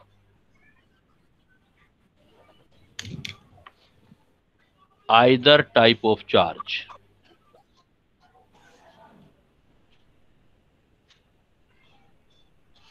पर स्पीसीज, कोई भी बेटा जो साल्ट होगा, जो सॉल्ट होगा वो कैटायन और एनायन का बना होगा, पॉजिटिव और नेगेटिव चार्ज का बना होगा, और हमेशा पॉजिटिव और नेगेटिव चार्ज इक्वल होंगे हमेशा। तो आप या तो पॉजिटिव चार्ज निकाल लो कितना आ रहा है, या नेगेटिव चार्ज निकाल लो कितना आ रहा है, तो वो आपका एन फैक्टर ऑफ सॉल्ट हो जाएगा। जैसे एज एग्जांपल मैं लिख देता हूं पोटेशियम सल्फेट, सॉल्ट ले लिया मैंने। पोटेशियम सल्फेट का फार्मूला होगा बेटा K2SO4, ये सॉल्ट। अब मुझे इसका आयन फैक्टर निकालना है, तो मुझे आयन सोचने पड़ेंगे। इसके आयन क्या क्या होंगे जरा सोचो। एक आयन कौन सा होगा बेटा? पोटेशियम। और एक आयन कौन सा होगा? सल्फेट। एक पोटेशियम का चार्ज कितना होता है? 1 का +1, और एक सल्फेट आयन का चार्ज कितना होता है? 2 नेगेटिव। 2 नेगेटिव। और पोटेशियम है कितने? 2। और सल्फेट कितना है? 1। तो या तो आप पॉजिटिव चार्ज ले लो बेटा या नेगेटिव चार्ज ले लो। तो देखो पॉजिटिव चार्ज निकालोगे तब भी कितना आएगा? मैग्नीट्यूड लेना है सिर्फ। +2 2 2 2 प्लस मत बोलो, 2 कितना आएगा? 2, क्योंकि एक पोटेशियम का 1 तो 2 का 2। अगर सल्फेट बनाऊंगा तब भी कितना आएगा चार्ज? 2। एक सल्फेट आयन का 2। तो एन फैक्टर पोटेशियम सल्फेट का कितना लिखोगे आप? 2। Magnitude of either type of charge पर स्पीसीज। जैसे देखो सोडियम क्लोराइड ले लिया मैंने, सोडियम क्लोराइड।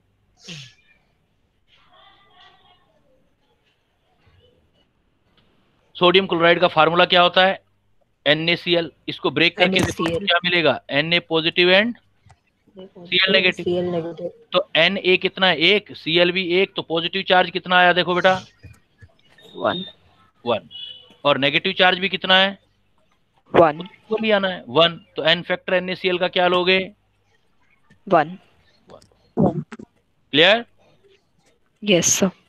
नेक्स्ट देखो, suppose it is given to you barium sulphate. Barium sulfate. Do you know the formula of barium sulfate?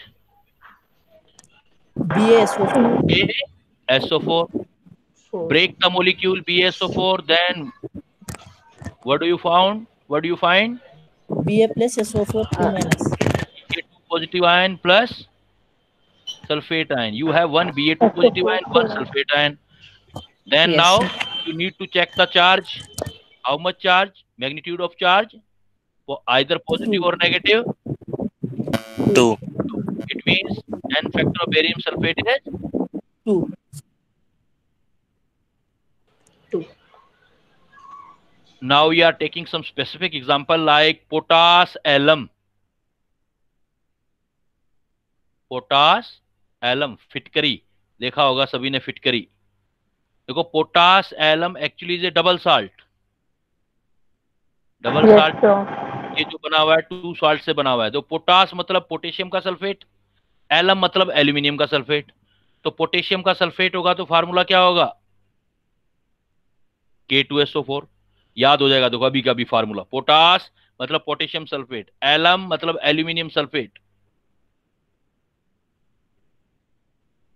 Water molecule होता है कुछ 24H2 होता है, तो वाटर से तो हमें कोई लेना देना है नहीं, हमें तो आयन से लेना है। अब देखो आप कहीं से ही निकाल लो, तो आपके लिए सबसे इजी क्या है? सल्फेट आयन काउंट कर लो बेटा, सबसे इजी कॉन्टेस्ट हो जाएगा आपके लिए। सल्फेट आयन, तो एक सल्फेट आयन ये रहा और 3 सल्फेट आयन ये रहे, तो टोटल कितने सल्फेट आयन हो गए? 4 तो एन फैक्टर कितना हो गया? 8 तो पोटास एलम का एन फैक्टर 8। तो इक्विवेलेंट वेट निकालोगे तो क्या फार्मूला आएगा? Formula weight by 8। Positive charge से भी निकाल सकते मेरी हो। वॉइस आ रही है? हाँ बिल्कुल आ रही है मुझे। Okay sir. पोटेशियम सल्फेट और एल्यूमिनियम, मेरी आ रही है वॉइस आप तक? यस सर आ रही है। फिर क्वेश्चन कैसे राइज हुआ? तो कैटायन से चेक करो बेटा, कैटायन से करोगे तब भी तो वही आएगा। जैसे कैटायन कितने हो गए आपके पास? कैटायन सोचो, 2 पोटेशियम आयन और प्लस 2 एल्यूमिनियम आयन, तब भी तो उतना ही आएगा। देखो 3 to 6 और 2 8। तो जितना पॉजिटिव चार्ज आना है उतना नेगेटिव चार्ज आना है। आप कोई भी टाइप का जो आपको सिंपल लगे उससे निकाल लो। ऐसे ही एक एग्जांपल होता है बेटा पोटाश एलम के साथ, हम ये काफी यूज करते हैं, मोहर साल्ट। क्या एग्जांपल होता है? मोहर सॉल्ट। एक्चुअली में मोहर सॉल्ट भी एक डबल सॉल्ट है। मोहर salt is also double salt. और ये जो होता है इसको आप इससे याद रख सकते हो, FAS से। मतलब ये फेरस का और अमोनियम का सल्फेट होता है। एफ मतलब फेरस, ए मतलब अमोनियम और एस मतलब सल्फेट होना ही है। तो ये भी डबल साल्ट है। देखो फेरस का sulphate FeSO4, ferrous sulphate, ammonium sulphate NH4 twice SO4 और 6H2O होता है। देन देखो आपको एन फैक्टर निकालना है मोहर साल्ट का, तो एन फैक्टर निकालना है, तो how can you calculate, which is the easiest way to see the negative ion, sulfate ion, because you are very cognizant with the sulfate ion। तो देखो आप, ये सल्फेट आयन और ये भी सल्फेट आयन, कितने सल्फेट आयन हो गए बेटा? हेलो, सर 2 हो गए। कितने सल्फेट आयन हो गए बेटा? देखो 2 2 सर। सर 2 सल्फेट आयन हो गए, तो कितना हो गया? सर 4 4 4 तो एन फैक्टर आ गया 4। तो फेरस अमोनियम सल्फेट का एन फैक्टर 4 हो गया। तो इक्विवेलेंट वेट निकालोगे तो फार्मूला वेट अपॉन 4 निकाल लोगे बेटा। किसी अगर सॉल्ट होगा तो उसके केस में निकाल लोगे एन फैक्टर, सॉल्ट के केस में। चलूं आगे? Yes sir. Yes sir.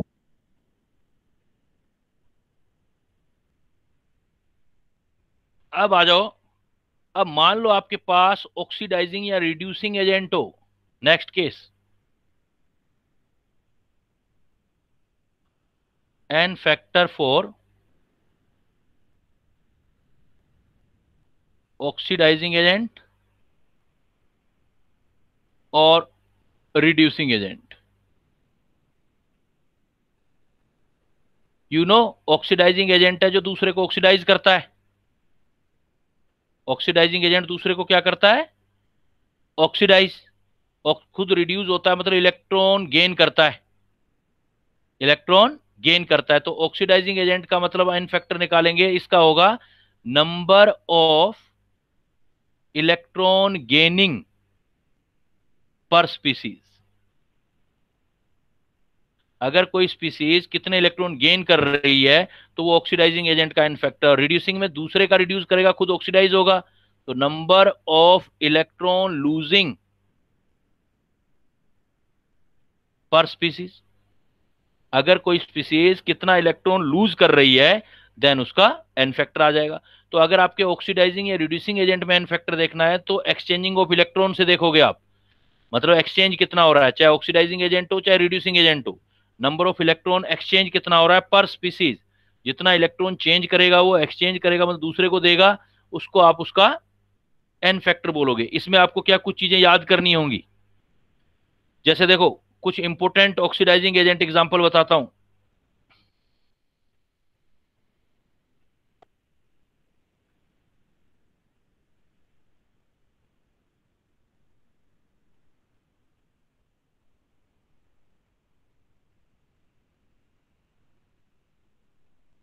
Example of some important oxidizing agent: KMnO4,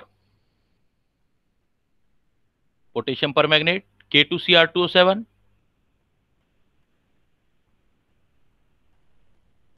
K2Cr2O7। ये कुछ आपके काफी इंपोर्टेंट ऑक्सीडाइजिंग एजेंट्स में से यूज होते हैं।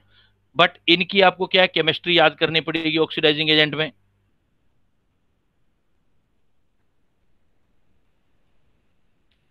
तो याद रखो, अलग अलग मीडियम है। देखो पोटेशियम परमैंगनेट में एक्चुअली जो ये आयन होता है स्क्रीन ऊपर कर दीजिए। MnO4 नेगेटिव जो आयन होता है, इस MnO4 नेगेटिव आयन का नाम है, बस सर, परमैंगनेट आयन। बिल्कुल, इस आयन का नाम है बेटा पर मैंगनेट आयन। और K2Cr2O7 जो है, इसमें ये वाला आयन है, ये वर्किंग आयन है, इसका नाम होता है डाइक्रोमेट आयन।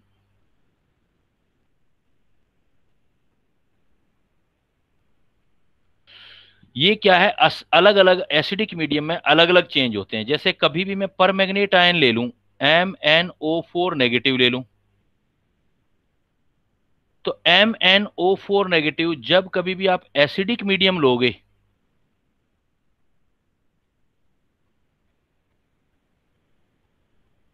मतलब H पॉजिटिव आयन, तो किसी स्पीसीज में चेंज होगा, वो याद करनी होती है आपको। ऐसे ही MnO4 नेगेटिव जब कभी भी आप न्यूट्रल, मतलब वाटर, न्यूट्रल का मतलब होता है वाटर, या अल्कलाइन का मतलब होता है OH नेगेटिव हो गए तो किसी और में कन्वर्ट होगा। और तीसरी बात बेटा, अगर कभी भी स्ट्रॉन्ग एल्कलाइन मीडियम होगा,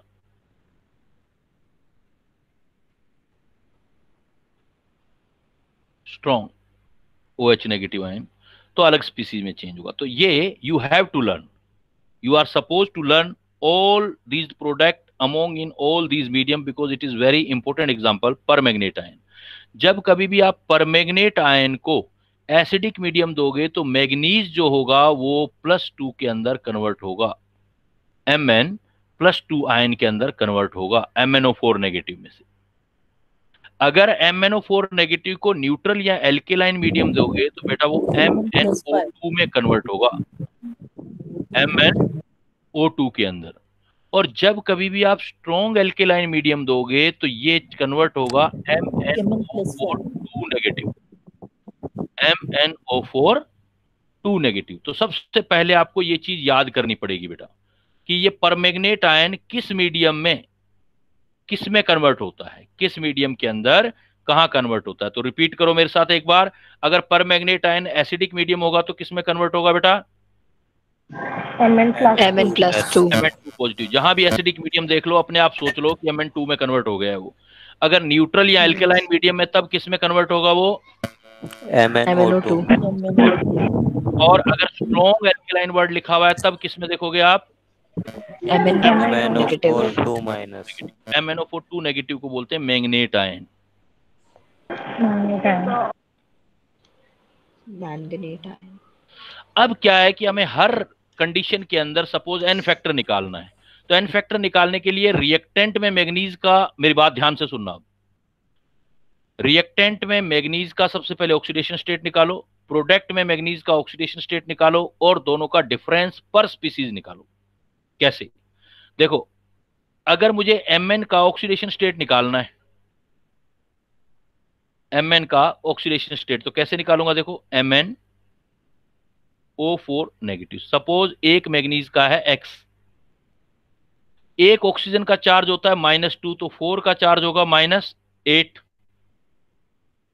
इजिकल टू -1 जो ऊपर चार्ज है -1, तो X की वैल्यू कितनी आ गई, +7। +7। तो मैं ये बोल सकता हूं कि MnO4 नेगेटिव में मैग्नीज का अभी चार्ज बोल रहा हूं, एन फैक्टर नहीं कह रहा, अभी मैग्नीज का चार्ज मतलब ऑक्सीडेशन स्टेट, तो मैग्नीज का चार्ज कितना आया यहाँ पर, +7। और इधर कितना आया देखो बेटा चार्ज मैग्नीज का, ये चार्ज कितना आ रहा है प्रोडक्ट में मैग्नीज का एसिडिक मीडियम में, +2। आप डिफरेंस निकाल लो, कितना डिफरेंस आ रहा है देखो, +7 से +2 कितने डिफरेंस हो गया, +5। 5 का। डिफरेंस में प्लस माइनस नहीं लगता बेटा, मैथमेटिक्स थोड़ी सी यूज किया करो। डिफरेंस का मतलब प्लस माइनस नहीं होता, डिफरेंस ऐसा नहीं बोलते प्लस में 5 या माइनस में 5।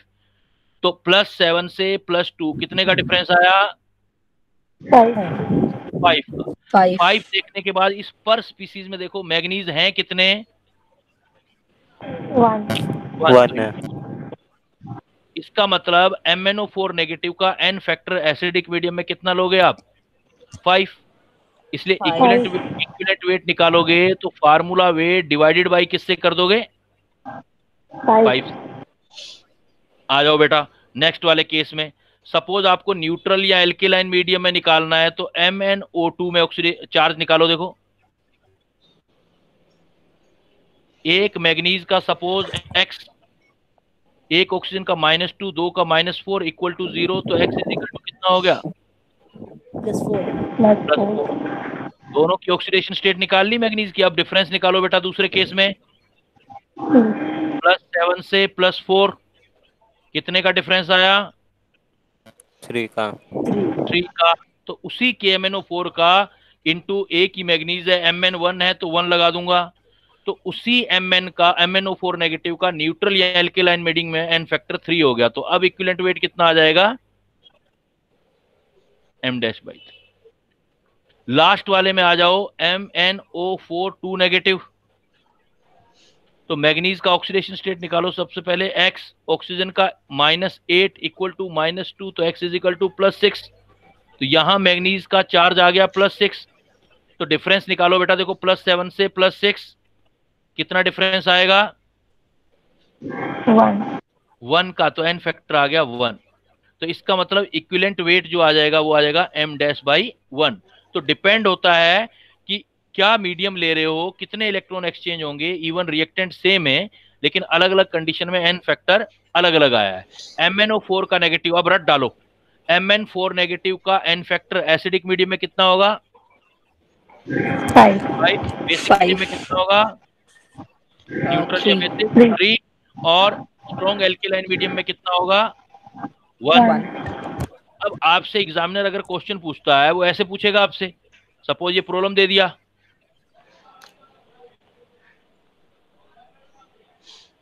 Calculate the equivalent weight of KMnO4 in alkaline, in acidic, neutral, alkaline and strong alkaline medium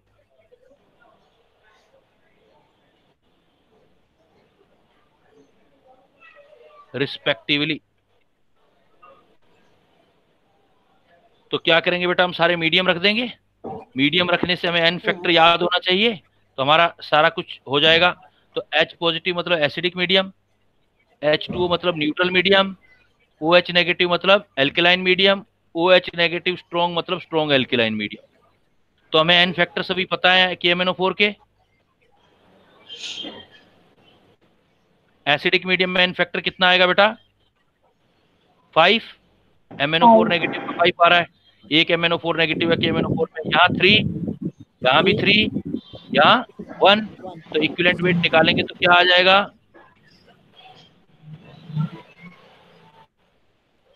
E की वैल्यू, तो formula weight upon n factor. तो फार्मूला वेट अगर निकालोगे तो 158 आ जाएगा। 158/5, ये 158/3, ये 158/3 और ये 158/1। कोई डाउट किसी को? KMnO4 का इक्विवेलेंट वेट अलग अलग मीडियम में निकाला है हमने। क्लियर? Yes sir. अगर बेटा यही क्वेश्चन में ऐसे दे देता हूं, बेरियम पर magnet acidic medium, equivalent weight calculate करना है, इसका कितना आएगा बताओ?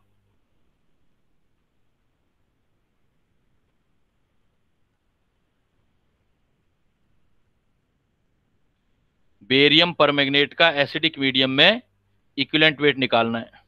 तो बहुत इजी है बेटा, M ले लो, फार्मूला वेट M ले लो। फॉर्मूला वेट अपॉन मतलब एन फैक्टर बताओ, मेरा कहने का मतलब ये है इसमें। तो आपको अभी तो याद किया, जब कभी भी एक MnO4 होता है, एक MnO4, पूरी स्पीशीज में 2 MnO4 है, बस ये ध्यान रखना है। एक MnO4 एसिडिक मीडियम होता है तो एन फैक्टर कितना निकालते थे आप? 5, तो यहाँ पे 10 हो जाएगा। 5 या 2, इसकी पर स्पीशीज में 2 MnO4 है तो 10 हो जाएगा। Equivalent weight is equal to जो भी फार्मूला वेट होगा divided by 10। Clear? Yes sir. चलो बेटा, अभी ये टॉपिक काफी लंबा चलेगा, अभी मतलब आधा एक घंटा और लगेगा, तो नेक्स्ट क्लास में देखेंगे अभी आगे और एन फैक्टर निकालना। तो उससे फिर हम क्या है, रिडॉक्स चैप्टर की कैलकुलेशन करेंगे, मतलब कोई भी कैलकुलेशन होगी बड़ी इजीली सोल्व होने लगेगी हमारी। Okay sir. ओके बेटा, सी यू वेरी सून। और आप डीपीपी बना लेना, आज डीपीपी नहीं बनाया आप लोगों ने, मेहनत किया करो। तो बनाओ। अरे मतलब कर लेना। हाँ सर ठीक है, कर लेना। बनाने का मतलब ये थोड़ी खाना बनाना है कोई, बनाने का मतलब। Thank you sir. Thank you sir.